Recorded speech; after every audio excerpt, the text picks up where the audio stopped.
how is everybody adjusted to that? I mean, the Nico stuff, as we learned after all of that shook out, was kind of ongoing since December.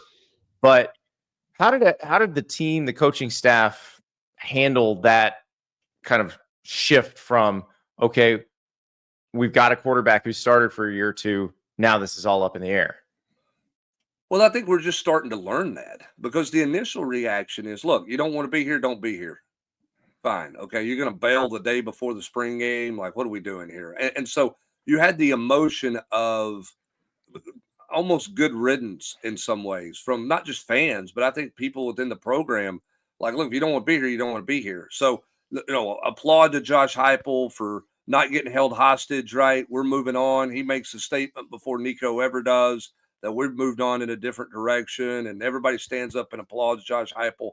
Well, now the reality set in of who's going to be your quarterback, and how that goes this summer, how those guys develop from a chemistry standpoint, how this team develops is going to be interesting to see. It doesn't feel like Nico. I know he wasn't a bad teammate. It's unfair to suggest that he was. I don't think he was real close with a lot of guys on this team. I think he was kind of in an isolated kind of world, kind of went and did his job and went back home. And, that was kind of a lot of what he did. He hung out with some guys, but he wasn't the biggest rah-rah guy. So where's the leadership on this team right now? Who takes the reins in that? Can Joey Aguilar come in and essentially in 100 days become the leader and become a guy who can execute the way you want him to? He has the most experience, but not in this system. What's the carryover from stuff he did at App State? How many similar things were there with some pistol stuff and different things like that? We'll find that out. And again, I think Jake Merklinger has basically said, well, why not me? I'm going to go win the job. Let me go do everything I can to win the job. He had a nice spring. He was much better this spring than he was in the fall. And so everybody's trying to figure it out, and you've been around these, Andy. You've been around quarterback battles in the summer. They're the most fascinating battles because it's so much more than a guy getting physically better. It's what kind of leader does he? Who does the receivers gravitate to, right? Mm-hmm. And those types of things are really fascinating to watch. We've seen some of them go well. We've seen some of them go poorly. We've seen that happen at the University of Tennessee in 2005.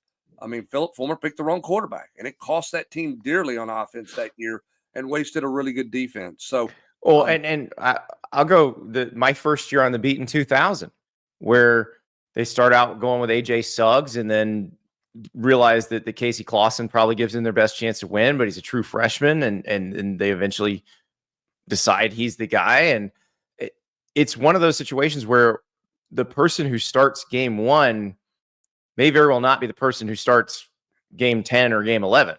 Yeah, could be. And that's going to be the interesting thing. This quarterback situation is different because there's not one guy who there's all the financial investment in. So you got to play the guy, right? That you're Right. all in. He's your quote first round draft pick. You're paying him first round draft pick money in college world, obviously not real money that what you would make in the NFL. But his salary is way skewed compared to the rest of the quarterbacks. That's not what this room looks like. And so it is going to be interesting. I think that's going to be the biggest story all summer long. Josh Heupel and Joey Halzle, how quickly can you get a new guy ready? And how far can a couple of returning or a couple of new young guys, how far can they go in this offense? Well, and speaking of the offense, we got another round of critiques of the offense during all the Nico drama, because that was one of the I'm just going to say it. They retconned a reason for him to leave, and that they decided it was going to be the offense. But there are questions about how well this offense works just in the chase for a national title, because Tennessee runs it, Ole Miss runs it, Mississippi State's running it now. This is the old Art Briles Baylor offense, or at least the bones of it are, and it's one of those that has always been criticized as, when it runs into truly great defenses with great athletes, it tends to struggle. So now, is this offense going to have answers? And my question is about the receiver position, because Dante Thornton's gone, Brew McCoy's gone, Squirrel White is transferred to Florida State. who steps in? Is it Mike Matthews, who was a 5-star guy in the class of 2024? Is it Chris Brazel, the transfer? He's not a transfer anymore, but he transferred last year from Tulane. Who is it that takes over as the guy that whoever wins the quarterback job is going to gravitate toward? I mean, it feels like it should be Mike Matthews. I mean, I think he's the most talented guy. Year two in this offense, we've seen receivers take real steps forward. I mean, it kind of feels like that. I mean, we'll see how much better Brazel is in year two. I think the interesting thing with Chris Brazel, he really struggled with his confidence last year, and he did not get off to a good start. I think he kind of questioned a little bit about whether or not he could play at this level. I think he lost some confidence in himself. I think the coaches probably lost some confidence in him. And as a result of that, he did not have the year we all thought he was going to have. How does he bounce back from that in year two?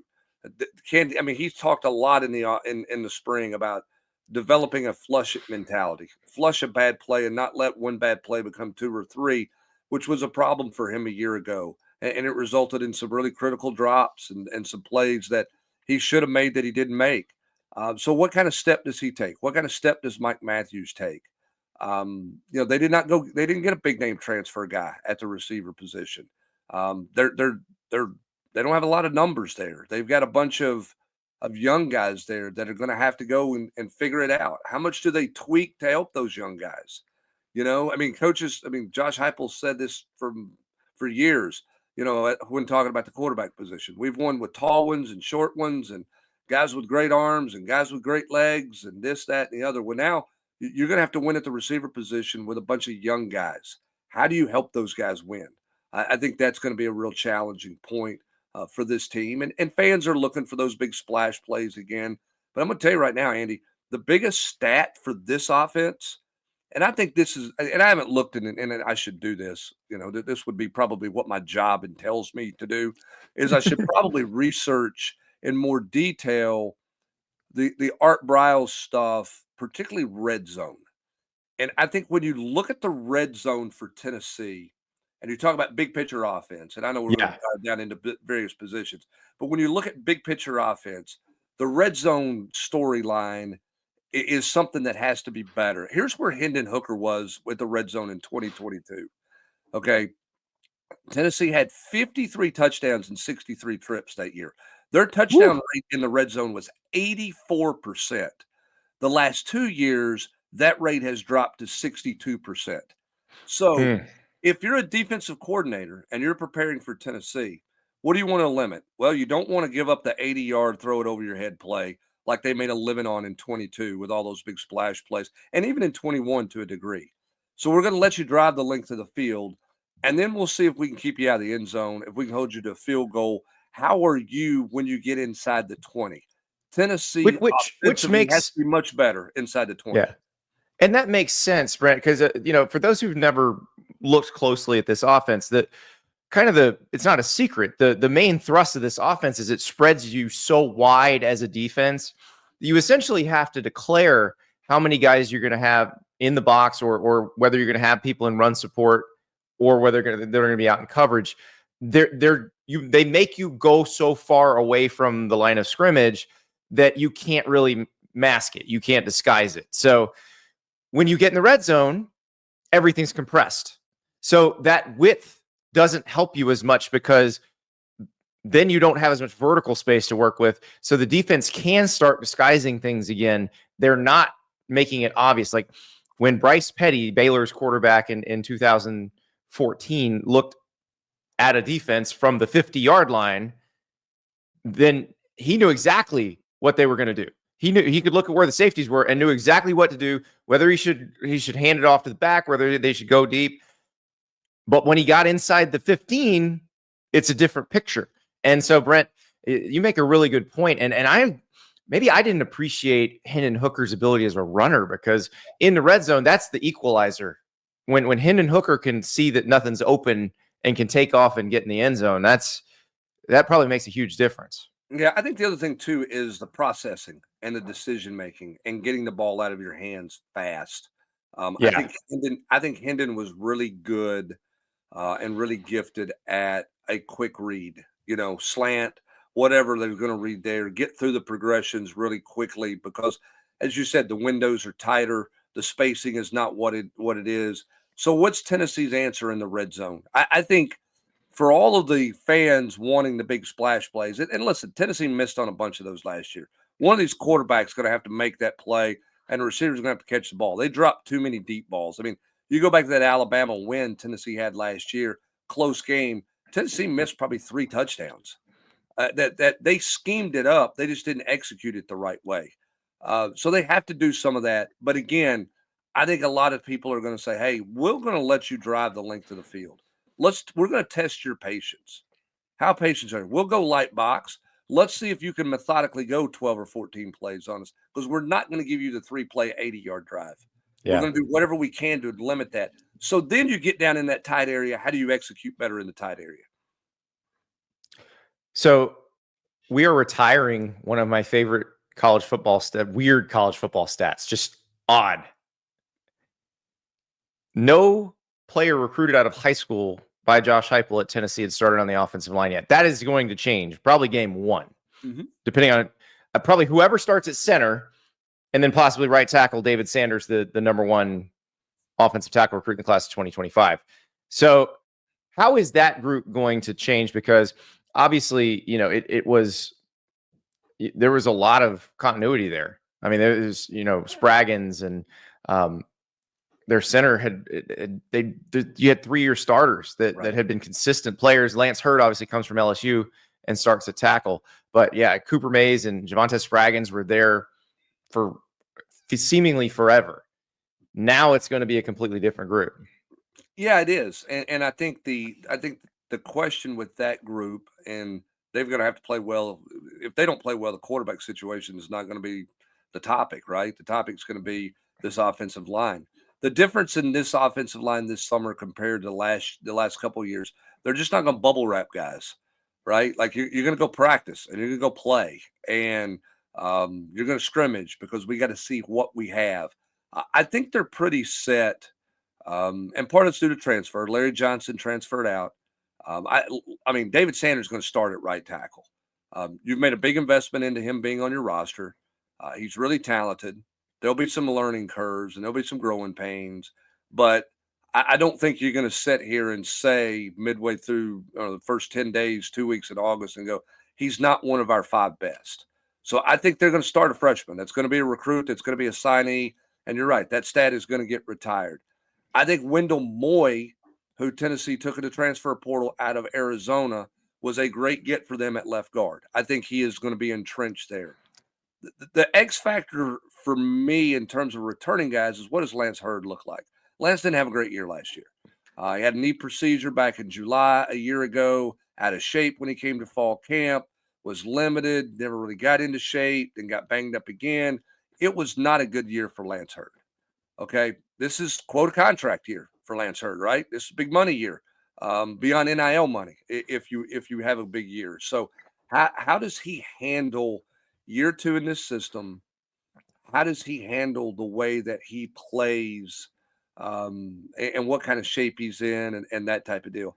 I don't know that he's going to be great, but I think he will be better, and he has to be better for Tennessee. He's a big key. I think the other thing is, at the center position, they've been looking for Cooper Mays' replacement for 4 years. They haven't found it yet. Is that William Satterwhite? Is the transfer Sam Pendleton the better fit for you at safety, or excuse me, at center? And then you go find a right tackle or right guard out of your high school recruiting. So I think they're pretty set at 3 of the 5 spots. The question then becomes, what's the best combination of center and right guard to put your best 5 on the field? And that's different, right? Because the old mainstay's not there. I mean, you're like, okay, I know who these 2 guys are, because Spraggins and Cooper Mays have played thousands of snaps. We're good there. The center's a key for this offense, particularly with a young quarterback. Yeah, so I mean, you saw a couple years ago when Cooper, a couple years ago when Cooper Mays couldn't play, like it was a completely different offense. And I mean, the other thing is Dylan Sampson was such a huge engine for this offense last year.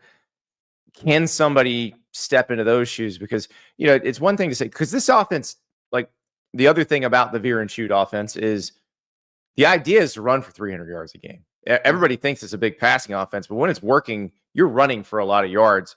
So, could Peyton Lewis just step in and gain those yards? But I think what Dylan Sampson did was pretty special, particularly when you got in there tight. I thought he was very good inside the 10-yard line, where it's hard to be good as a back. Yeah, and here's the thing. I think you look at the history of Josh Heupel and you say, look, they're going to be able to run the football. Now, the question is, can they run it in short yardage situations? Can they run it inside the 10 where you're not playing the box game, where you're not playing the count? All right, 6 in the box, we're going to run it, which is what this offense is all about, is counting those bodies.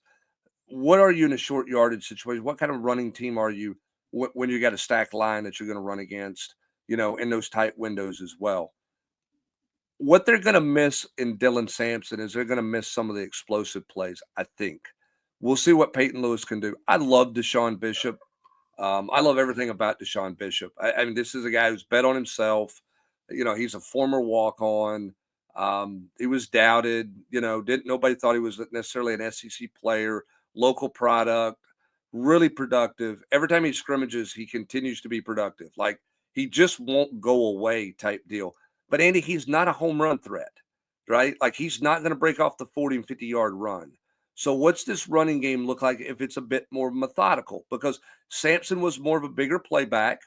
We know Jalen Wright 2 years ago was a home run hitter. Where are they when they don't have, quote, the big home run hitter in the running back position? We'll see. I mean, I think they'll be successful running the ball, but they could be a little more methodical running it than they were a season ago.